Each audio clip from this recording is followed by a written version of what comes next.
He lived a life filled with regret, poisoned his own brother out of jealousy, and got banished from the family by his father. But once he realized his faults and decided to lead a new life, it was too late. His family was already gone. He promised to take revenge for his family and even sacrificed his own life to get his revenge.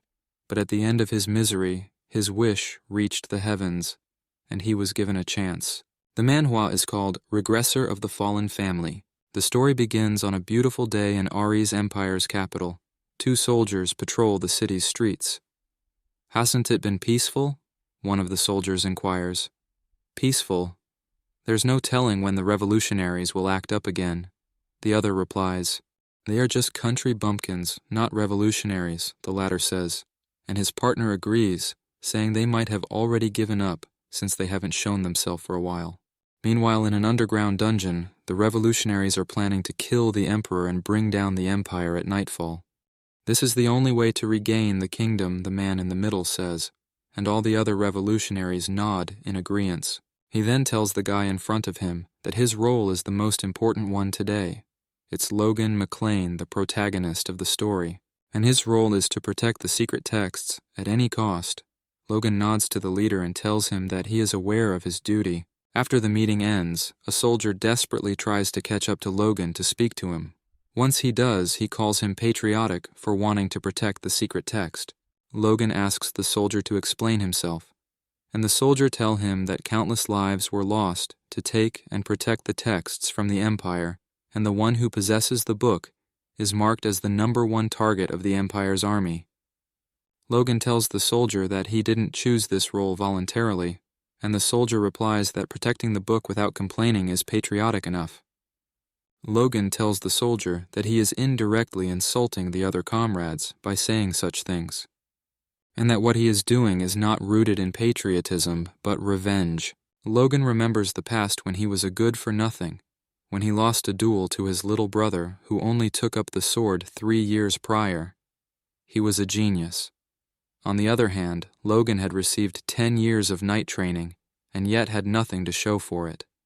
Driven insane from the feeling of inferiority to his brother, he decides to poison him. His father, enraged, asks Logan if he has gone mad. Not seeing any remorse in his elder son's eye after what he has done, he tells him leave at once, and that Logan is no longer a son of his. And for that sin, Logan got kicked out from the family. After that, Logan became a mercenary and worked hard for 10 years. During these years, he realized how terrible of a person he was, and tried to go back to his family to make amends. It was all too late. His family was no more. As he walks through the city streets devastated at his loss, he hears the locals talk about a public execution of a prisoner named Ronyan McLean, his brother. Logan dashes to the square to at least save his brother. The locals say that he was an aura user who fought in the front lines for the Empire, but the royals ran off, abandoning him. Logan begs for his brother to be alive so that he could apologize to him, but he's late again.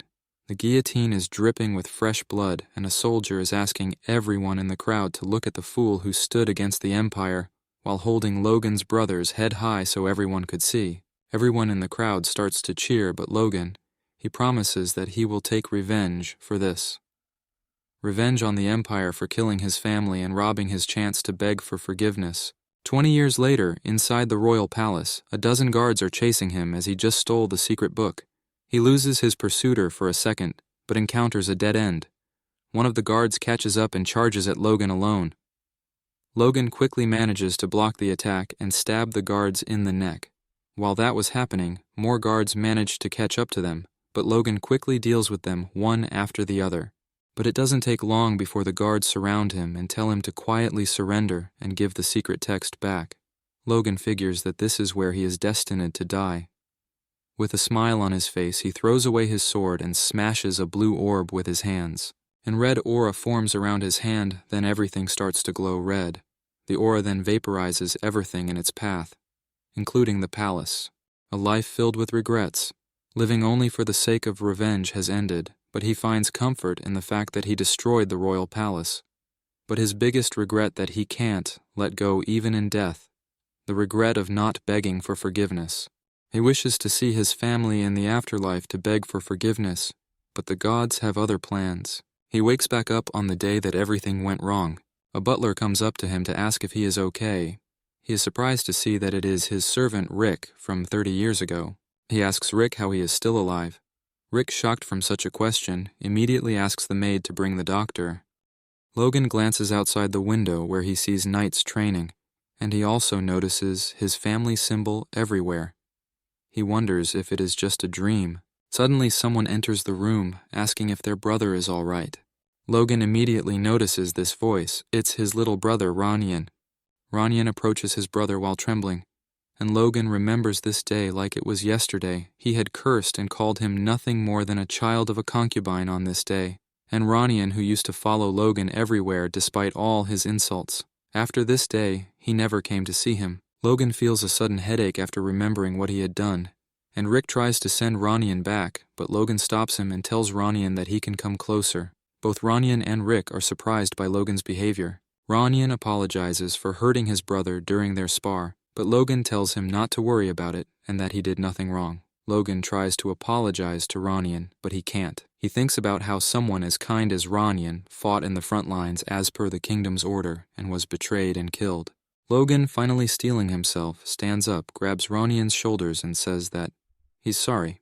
He says that he's sorry over and over again while bursting into tears. Logan hugs Ronyan while he cries, and Ronyan doesn't understand why, but Ronyan also tears up while being hugged. They stay like this for a while, and then Ronyan leaves, promising that he will visit again. After sending his brother off, Logan thinks to himself that if this is not a dream, and if he is really back in the past, then he needs to change everything. Logan asks Rick to bring a pen and paper. Rick and the maid are honestly concerned that he asked for pen and papers, but Rick brings them by anyways. Logan thanks him and tells him to make sure not to let anyone enter the room. Rick is surprised again that Logan thanked him, and asks if he feels ill. Logan yells at Rick saying that he is all right, and Rick feels relieved. While leaving, he tells the maid that Logan yelled at him, so he must be okay. He thinks that the most important thing to do right now is to record all the future events, like the war that will happen in 10 years against the Empire, which was a disaster that brought down the whole nation. Preventing that war is Logan's goal, but before that, the war against the neighboring Duke, which will occur in a year. That war was so sudden it destroyed his family. So he decides to prepare for that war and goes to see his father. The patriarch is surprised to find out that Logan has come to see him himself. As the servant asks the patriarch's permission, Logan is anxious about meeting his father.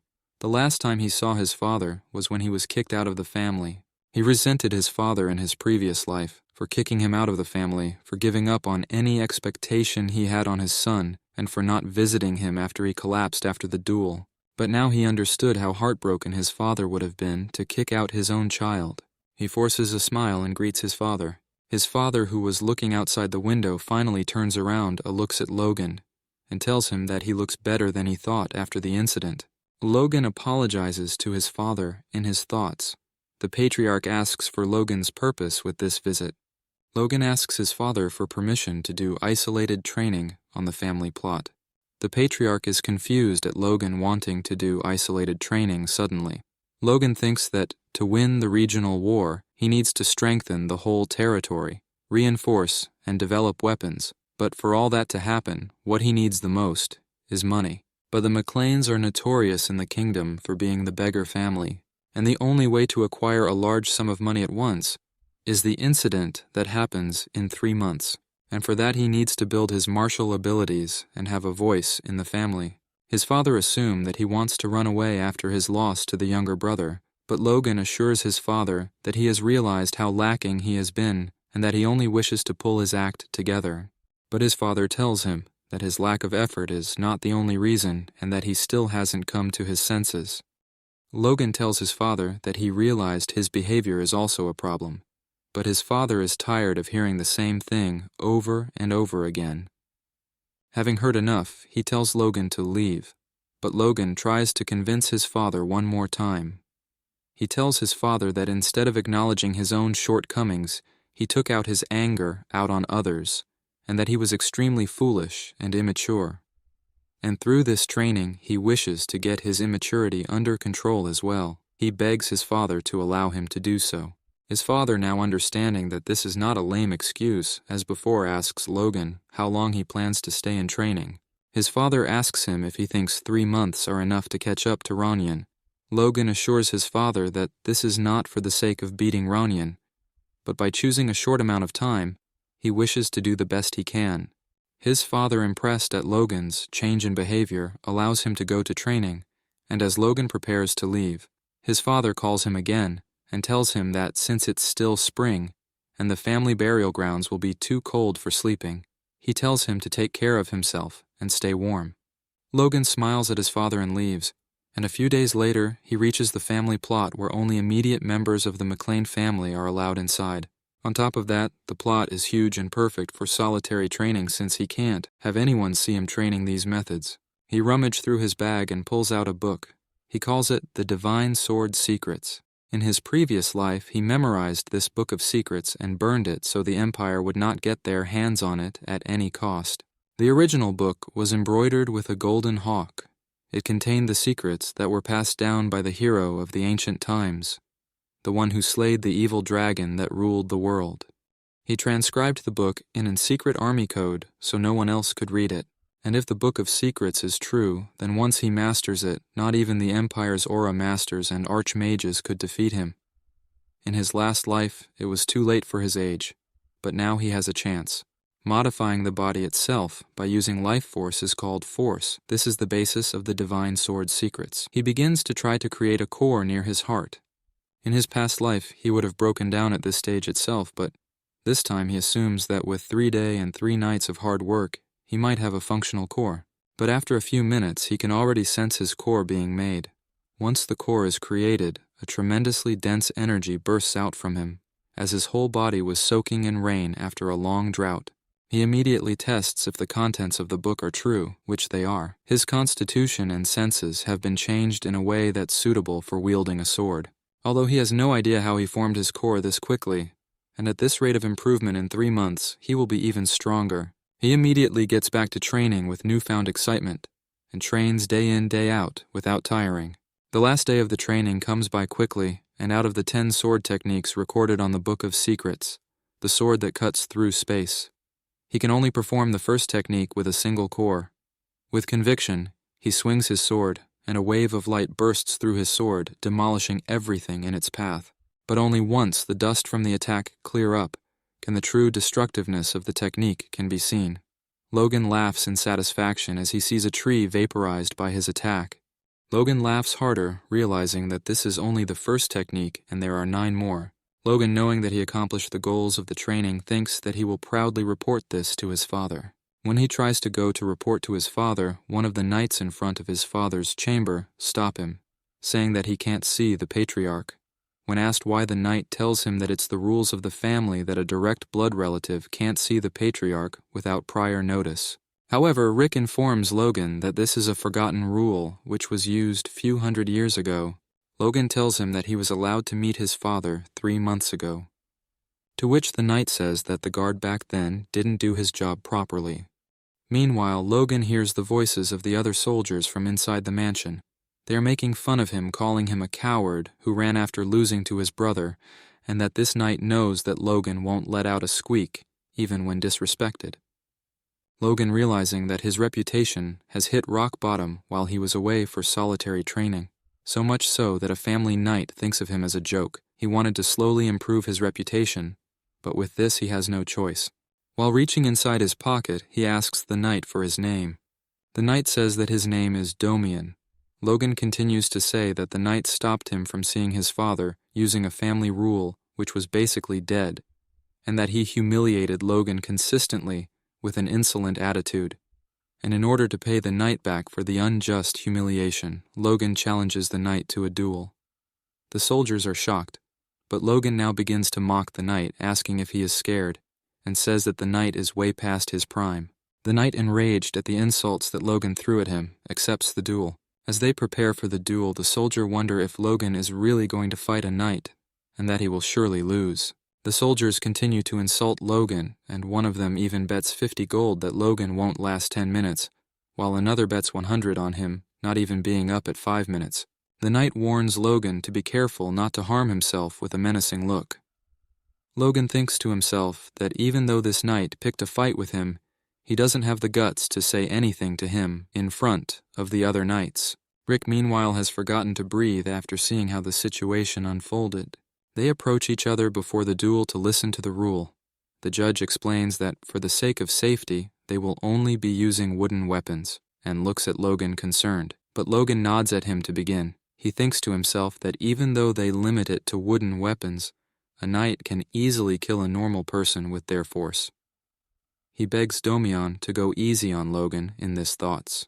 As soon as the duel begins, both Logan and the knight jump backwards, and Domion immediately starts to use his force. Even the soldiers are surprised that he is using force against a normal person. Rick and the knight seem worried for Logan's safety, but Logan himself just seems bored and thinks that the knight is clumsy with force. His force is leaking out everywhere because he can't control it. Logan asks the knight why he is so worked up, and if something upset him. Being the worst in the knight's order at the age of 40, Dominon had already decided to retire. He would just laze around while others trained, living while waiting to retire, but Logan telling him that he's way past his prime enraged him more than anything.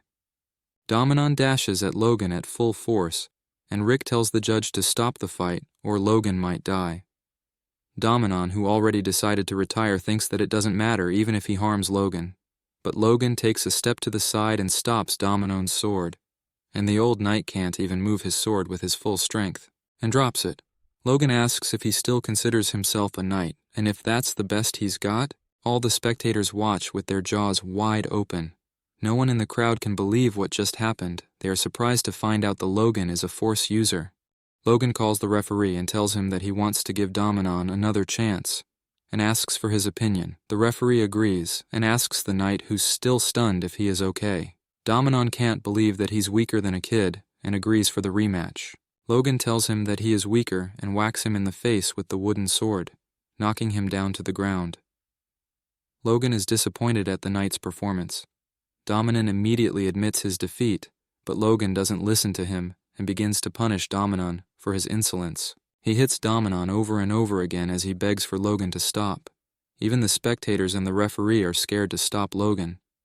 The soldiers wonder if this is really Logan and how he managed to become this strong in 3 months, as if he has been a swordsman for decades, after which the referee announces Logan as the winner of the duel, and Logan leaves to meet his father. His father was impressed at the fact that Logan has awakened and asks him about his training, to which Logan answers that he just got rid of his greed, and as he trained with a clear mindset, at one point he felt force filling up inside him. His father calls it an empty realization and tells him that he has certainly changed. His father then asks him, after gaining realization, why his first action was to assault a knight. Logan tells his father that Dominon deserved what he got. His father asks him if it was really needed to go that far, even if he deserved it. Logan again says that it was needed, and his father asks for the reasoning, to which Logan says that Dominon made fun of his lord's blood, and if left unchecked, he would have been a poison to the family's discipline. He goes on to explain that a hierarchy is the pillar that allows an organization to function, and if the hierarchy is shaken up, the organization itself falters. Today's event was a lesson to the other knights, he says, and his father agrees to the fact that Dominon was largely at fault since he forgot his duty and tried to fool Logan. But he tells Logan that it was way too much of a gamble and to restrain himself moving forward. Logan is surprised that his father forgave him this easily. His father tells him that he doesn't believe what Logan did was right, and tells him not to do anything like this without asking for his permission. Logan tells his father that he will keep this in mind. His father then tells him that his fiancée Rena will be visiting them soon. He shudders at the thought of her and calls her his